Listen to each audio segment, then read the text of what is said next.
Hey, what's going on? You know who it is. It is Bruce Jordan, the Michael Jordan Hotels. Today we got Todd is in the building. We're gonna be covering procurement and automation and how to get more effective in the back of the house. How you doing today, Todd?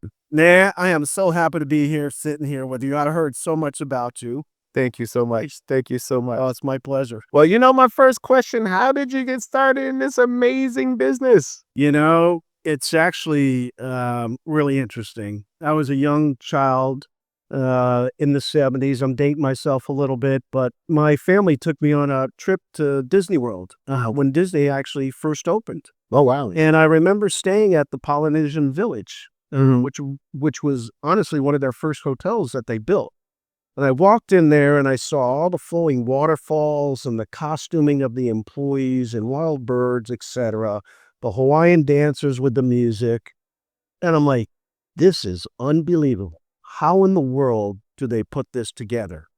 And it was all curated. It was a show. Wow. And I looked at the architecture and the design. I felt like I was in Hawaii, but I was in the Orlando, Florida.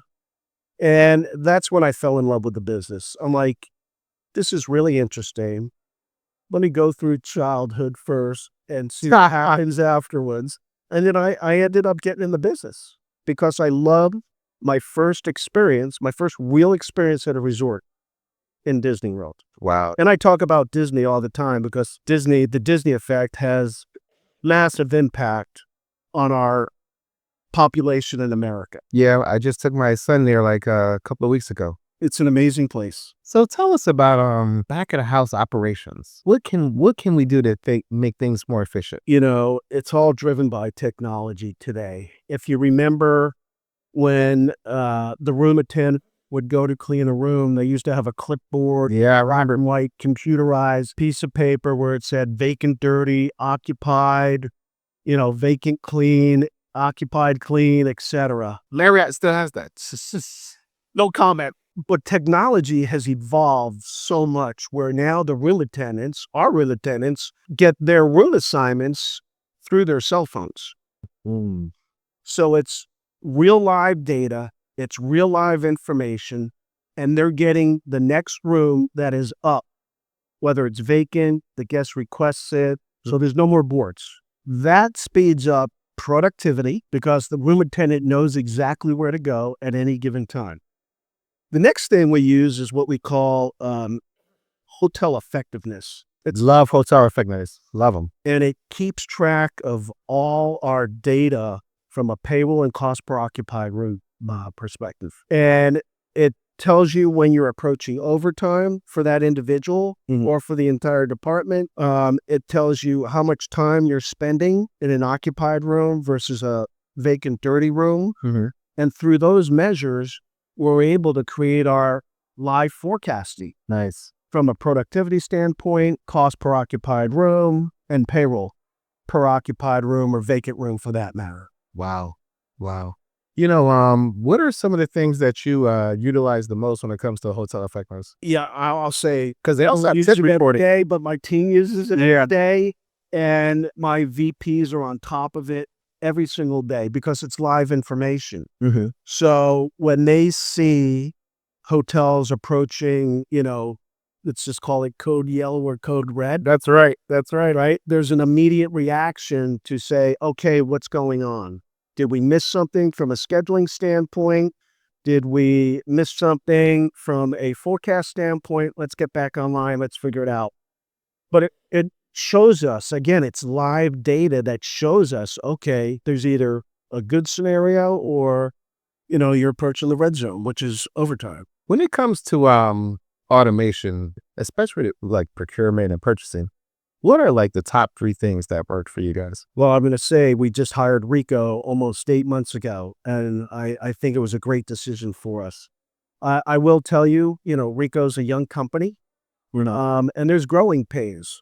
But what I liked about them when I first met them over a year ago was the research and development and the money they were spending here in the United States because they're an Israeli company and they're bringing that technology from Israel here to the U.S.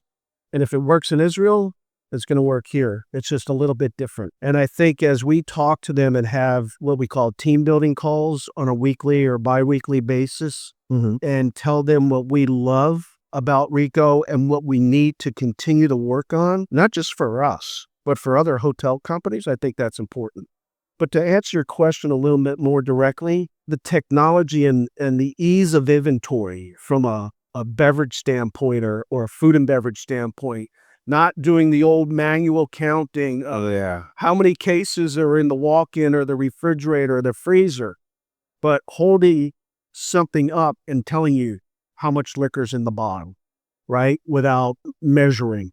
All complete automation of food and beverage inventory, which for me is the biggest piece because that's where your biggest expense is. Nice. Is there any other things that you do that you see Rico could probably tackle in the future? Or Well, I think their AI accounting tool is amazing.